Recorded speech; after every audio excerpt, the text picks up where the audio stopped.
रहमानिर्रहीम। ये कुछ एमसीक्यूज़ हैं। इसमें से जो पहला है कि 9वें महीने में हम बच्चे को कौन सी वैक्सीन लगाते हैं, तो वो है MCV4। ठीक है, MCV4 हम 9वें महीने में फिर लगा लेते हैं बच्चे को।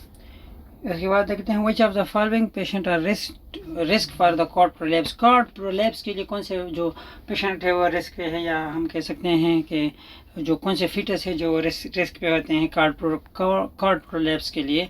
तो वो है fetus that remain at high station. वो फीटस जो हाई स्टेशन पे रहे वो कॉर्ड प्रोलैप्स के लिए रिस्क पे हो सकते हैं। इसके बाद देखते हैं कि 6 month of infant mother decide to wean her baby. अच्छा, यहाँ पे वैन कहते हैं ये कि छुड़वाने को। ठीक है, जो माँ बच्चे को ब्रेस्ट फीडिंग करवाती है उससे हटाने को वैनिंग कहते हैं। ठीक है, which of the following is the best principle. इसका बेस्ट प्रिंसिपल क्या है वैनिंग करने का, तो इसको रिप्लेस करें एक ब्रेस्ट से दूसरे ब्रेस्ट पे। ठीक है, what is the antenatal assessment schedule for women period of conception of 28 week of कैसे 28वां हफ्ता चल रहा है प्रेगनेंसी का, तो एवरी 4 वीक्स पे आप विजिट करेंगे हॉस्पिटल पे, क्लिनिक पे, एवरी 4 वीक्स। ठीक है, 28वें हफ्ते में। अच्छा, यहाँ पे देखे टोटल एंटीनेंटल विजिट्स। ठीक है, 10 से 12 विजिट्स आएंगी। ठीक है, 10 से 12 विजिट्स आएंगी पूरे प्रेगनेंसी के इस पूरे पीरियड में जो 37 वीक्स आते हैं। इसमें पूरे 10 से 12 विजिट्स आएंगी। पहले 28 हफ्ते जो है वो हर 4 हफ्ते बाद विजिट होगा। ठीक है, फिर 32 से जो 36 है वो 2 हफ्ते बाद विजिट होगा, और फिर 36 से जो 40 है ना वो हर हफ्ते में एक विजिट आप करेंगे। ठीक है, ड्यूरिंग प्रेगनेंसी ये विजिट्स हैं। इसके बाद देखते हैं 30-year-old man grade 3 in her 20-week pregnancy was complaining increased licoria during past week. The nurse reassured that the mother and explained the reason of the secretion. अच्छा, ये जो है इसका ऑप्शन तो नीचे कट चुका है, लेकिन प्रेगनेंसी के दौरान जब लिकोरिया हो जाए, ठीक है, और उसने बताया कि भाई पिछले हफ्ते से मुझे जो है वो इंक्रीज़ हो गया है लिकोरिया का, तो ये किस वजह से होता है, तो ये होता है प्रोडक्शन ऑफ एस्ट्रोजन। ठीक है, हार्मोन्स की वजह से होता है। हार्मोन्स में इम्बैलेंस आ जाए तो उसकी सिक्रीशन जो है वो इंक्रीज हो जाती है। अच्छा, which of the following must be check during the 3rd day of postpartum period of nurse. Postpartum में आप जो है वो तीसरे दिन आप क्या नोटिस करेंगे। ठीक है, नर्स क्या नोटिस करेगी, एक्सक्लूसिव ब्रेस्ट फीडिंग, हद से तजावज़ करने वाला ब्रेस्ट फीडिंग वो नोटिस करेगी। Antenatal clinic, a 9-month pregnant woman notifies that the nurse that is concerned that she is gained। अच्छा, ये देखिए एक औरत आई क्लिनिक पे, ठीक है, उसने कहा भाई मेरा जो प्रेगनेंसी में जो है वज़न ज़्यादा हो गया है, तो अभी मैं क्या करूँ, वो बड़े परेशान है, स्ट्रेस में है, तो ये क्या सिचुएशन है। तो भाई नर्स उसे बताएगी कि ये is normal to gain weight during pregnancy. आपकी प्रेगनेंसी में वेट गेन कर सकते हैं। मेरे 12.5 से लेके 18 kg तक आपका वज़न जो है वो प्रेगनेंसी में बढ़ सकता है। अच्छा, the nurse is leading a educational session that correct use to oral. यहाँ पे बात ओरल कॉन्ट्रासेप्टिव्स की हो रही है। ठीक है, one of the attendees asked the nurse what to do. अच्छा, एक औरत ने खड़े होकर पूछा कि अगर मैंने रात को जो कॉन्ट्रासेप्टिव्स हैं वो मैंने 7 बजे लेनी थी, मुझे 11 बजे रात को याद आया, ठीक है, तो मैं क्या करूं, या 12 बजे आंख मेरी खुली तो मुझे याद आया कि भाई मैंने तो गोलियां नहीं खाई, तो मैं फिर क्या करूं। तो नर्स उसे बताएगी कि जिस टाइम आपको याद आए आप इमीडिएटली उसी टाइम टेबलेट ले लें, और नेक्स्ट जो टेबलेट है वो अपने यूजुअल टाइम पे लें। अच्छा, इसके बाद विच of the following represent secondary infertility. एक होता है प्राइमरी इनफर्टिलिटी और दूसरा होता है सेकेंडरी इनफर्टिलिटी। प्राइमरी इनफर्टिलिटी वो इनफर्टिलिटी होती है जो स्टार्ट से हो, जिनके कभी बच्चे ही ना हो, जिनकी प्रेगनेंसी कभी पॉजिटिव ही ना हुई हो, प्राइमरी इनफर्टिलिटी कहा जाता है। सेकेंडरी इनफर्टिलिटी होता है जब एक दफ़ा प्रेगनेंसी पॉजिटिव हो जाए या बेबी डिलीवर भी हो जाए, उसके बाद फिर प्रेगनेंसी ना हो तो उसे सेकेंडरी इनफर्टिलिटी कहते हैं। अच्छा, यहाँ पे है कि nurse is providing the health education for primigravid women patient who has gestational diabetes. अच्छा, एक उसको थी औरत थी, ठीक है, उसे समझा रहे थे कि भाई को डायबिटीज़ है, आप ऐसा करो ऐसा करो। तो औरत अगर ऐसा क्या लफ्ज़ बोले कि वो नर्स समझ जाए कि इसको मेरी बात समझ नहीं है, मैं दोबारा से स्टार्ट लूँ। अगर औरत ने कहा कि भाई मुझे एक्सरसाइज करने की ज़रूरत ही नहीं है, तो वो नर्स फिर दोबारा से स्टार्ट लेगी कि भाई इसको तो मेरी बात ही समझ नहीं आई। जब gestational diabetes is high sugar diabetes that start or found during pregnancy, the best time for glucose screening test। अच्छा, जो gestational diabetes है ना, प्रेगनेंसी इंड्यूस्ड डायबिटीज़ मेलाइटस हम इसे कहते हैं, तो ये ब्लड शुगर इसमें हाई होता है और ये प्रेगनेंसी के दौरान ही हमें नज़र आती है, या इसका जो टेस्ट है वो प्रेगनेंसी के दौरान ही हाई होता है। तो इसको फाइंड आउट करने के लिए कौन सा जो वक्त है वो नहायत ही बेस्ट है। तो 22 से 28 वीक के दौरान अगर हम गेस्टेशनल डायबिटीज़ का टेस्ट करें तो हमें पॉजिटिव आ सकता है कि भाई इसको गेस्टेशनल डायबिटीज़ है। ये वही बात है जो थोड़ी देर पहले मैंने स्पाइनल एनेस्थीसिया के लिए कहा था। इसमें ये पूछा गया है भाई कि सिजेरियन में पेन कंट्रोल करने के लिए हम क्या यूज़ करते हैं, तो एपिड्यूरल ब्लॉक या स्पाइनल एनेस्थीसिया भी कह सकते हैं हम इसे। अच्छा, which of the following statement describe that the latent phase? Cervical dilation 3 centimetre, तो हम उसे लेटेंट फेज कहेंगे। अच्छा, यहाँ पे देखें, nurse is performing an assessment on women who is delivery, which assessment find would indicate to need a physician. अभी यहाँ पे जो है पेशेंट है वो से असेसमेंट हो रही है जिसकी डिलीवरी होने वाली है या हो चुकी हो, दोनों सूरतों में क्या होगा? भाई दोनों सूरतों में फिजिशियन को हम तभी इमीडिएटली बुलाएंगे जब बच्चे का, ठीक है, फीटल हार्ट रेट, जब फीटल जो है, देखिए यहाँ पे मैं आपको बात बताऊँ, फीटल हार्ट रेट और इन्फेंट हार्ट रेट में फ़र्क है। फीटल, न्यूनेट, इन्फेंट, इन तीनों में फ़र्क है, ठीक है। फीटल जब उसे कहते हैं, फीटस जब माँ के पेट में बच्चा हो उसे फीटस कहते हैं, और जब डिलीवरी हो जाए फिर उसे इन्फेंट कहते हैं, ठीक है।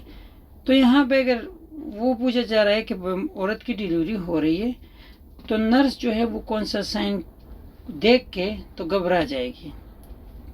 तो भाई जब फीटस का हार्ट रेट 180 या 180 पर मिनट होगा तो ये बहुत ज़्यादा हो जाएगा, ठीक है। हमारे पास जो नॉर्मल है वो 120 से 160 है, लेकिन 140 से अबव जो है वो अलर्ट साइन है, ठीक है, अलर्ट साइन हम उसे कहते हैं। 140 से अबव नहीं होना चाहिए। अगर 180 हार्ट बीट हुआ तो आप इमीडिएटली फिजिशियन को बुलाएंगे। इसके बाद देखते हैं एमाइनोटिक फ्लूइड। ये फ्लूइड जो है इसका क्या फंक्शन है? एमाइनोटिक फ्लूइड का जो कि बच्चे के इर्द गिर्द एक फ्लूइड होता है उसे एमाइनोटिक फ्लूइड कहते हैं। इसका फंक्शन क्या है? इसका फंक्शन है सराउंड, प्रोटेक्शन, इसके अलावा जिसमें फीटस जो है वो मूव यानी कि फ्रीली मूव कर सके, बॉडी टेम्परेचर ऑफ फीटस जो है वो मेंटेन करना, और जो है and contain urine from the fetus, जो फीटस से यूरिन आता है उसे यानी कि उसमें स्टोर होना या उसे एक्सक्रीट करना, इस एमाइनोटिक फ्लूइड का बहुत बड़ा किरदार है। शॉक को भी एब्जॉर्व करता है काफ़ी हद तक। During a vaginal delivery of woman 38-year-old nurse, a 38-year-old, the nurse should consider the risk of which of the following? यार ये तो घुमा फिरा के वहीं पे आ जाती है बात, फीटल हार्ट रेट पे आ जाती है। देखिए ये जितने भी MCQs हैं ये मुझे भेजे जाते हैं, इनबॉक्स में आते हैं, मैं उस पर वीडियो बनाता हूँ। ये नहीं कि मैं अपने आप से सेलेक्ट करता हूँ, ये मुझे आ जाते हैं, मैं उस पर वीडियो बना के आपको बता देता हूँ। तो ये मुझे बार बार वही देख लेते हैं, किसी कन्फ्यूजन हो जाती है तो मुझे भेज देते हैं, मैं आपको एक्सप्लेन कर देता हूँ। तो बाज़ औक़ात एक वीडियो में 2 MCQs 3 MCQs रिपीटेड भी आते हैं, उससे में भी आते हैं। तो ये जैसे कि ये है, तो आपको सबसे ज़्यादा जो है वो अलर्ट रहना चाहिए फीटल हार्ट रेट पे। इसके अलावा pregnant women 34 week has hypertension. अच्छा, ये जो जब भी वो आता है प्रेगनेंसी के दौरान हाइपरटेंशन हो जाए ना, पहले था प्रेगनेंसी से पहले नहीं हो और प्रेगनेंसी के दौरान हो जाए तो उसे हम PIH कहते हैं, प्रेगनेंसी इंड्यूस्ड हाइपरटेंशन। ठीक है, इसके बाद SMCQs जो है वो ये थोड़ा कन्फ्यूजन वाला है, इसमें आप ध्यान से देखें।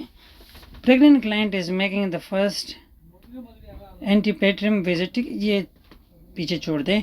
शी हैज़ 2-year-old सन, एक, ठीक है, 5-year-old डॉटर, 2, एंड 38 वीक्स, ये कन्फ्यूजन के लिए लिखा हुआ है साथ में। 7-year-old twin daughter, twin, 3, total 3 हो गए। And she spontaneous abortion, 4 time pregnancy हो गई और अभी जो है वो 5 टाइम है। टोटल नंबर ऑफ प्रेगनेंसी 5 हो गई। ठीक है, सो G5। उसके बाद है T मीन्स ट्विंस, तो एक दफ़ा ट्विंस थे, 2 बच्चे थे, तो T2। ठीक है, इसके बाद जो प्रेजेंट है प्रेगनेंसी अभी जो है वो 1 है। ठीक है, P1। ए मतलब यहाँ पे ए जो है ये एबॉर्शन का साइन है। एबॉर्शन कितना हुआ है, एक दफ़ा एबॉर्शन हुआ है, तो A1। और लाइव कितने हैं बच्चे, लाइव जो बच्चे जिंदा होते हैं वो कौन से होते हैं, जो फीटस हैं, जो माँ प्रेगनेंसी अभी है उसको काउंट नहीं करते इसमें। 2 ट्विंस थे, एक जो था वो बेटा है और दूसरा जो है वो बेटी है, तो 2 ट्विंस और एक बेटा और एक बेटी, कितने हो गए, 4, L4। ठीक है, इसके अगर फिर भी समझना है तो कमेंट्स में पूछना, मैं आपको बता दूंगा। अच्छा, 7-year-old insulin dependent diabetic mother has deliver normally 38 week gestation. अच्छा, यहाँ पे ये है कि जो इंसुलिन डिपेंडेंट डायबिटिक मदर थी उसकी डिलीवरी हो गई है, तो उसके बाद जो इंसुलिन लगाना है उसे, तो उसका डोज क्या होगा। तो भाई देखिए, जब प्रेगनेंसी डिलीवरी हो गई है, ठीक है, तो अब हम इंसुलिन का डोज भी लो कर देंगे। After delivery the dose of insulin must be लो।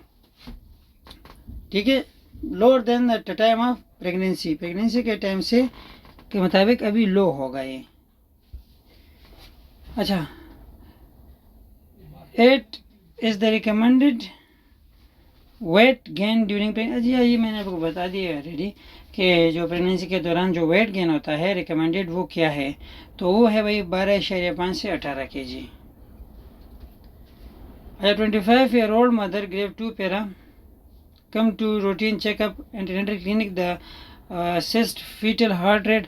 यहाँ पे जो फीटल हार्ट रेट है वो बता रहे हैं कि भाई जो expected normal fetal heart rate है मैंने आपको बता दिया है 140। अच्छा, a woman has pyloric Ori syndrome which is 3 cm in size, what should the nurse do? Pyloric ओरी सिंड्रोम है, मैंने आपको पहले ही बता दिया था कि जो ओरियन सिस्ट हो तो आपको मेंसेस के बाद वो जो है एग्जामिनेशन दोबारा करनी पड़ेगी। तो ये भी पॉलीसिस्टिक ओरी सिंड्रोम है, तो मेंसेस के बाद आपने दोबारा अल्ट्रासाउंड रिपीट करना होगा। अच्छा, pregnant patient admission to triage with abdominal pain assessment FHR 70। FHR मतलब फीटल हार्ट रेट 70 है, तो मैंने आपको क्या बताया कि 140 नॉर्मल है। जब 70 पे आएगा तो आप इमीडिएटली डॉक्टर को फ़ोन करके कहोगे कि क्विक कॉल द डॉक्टर।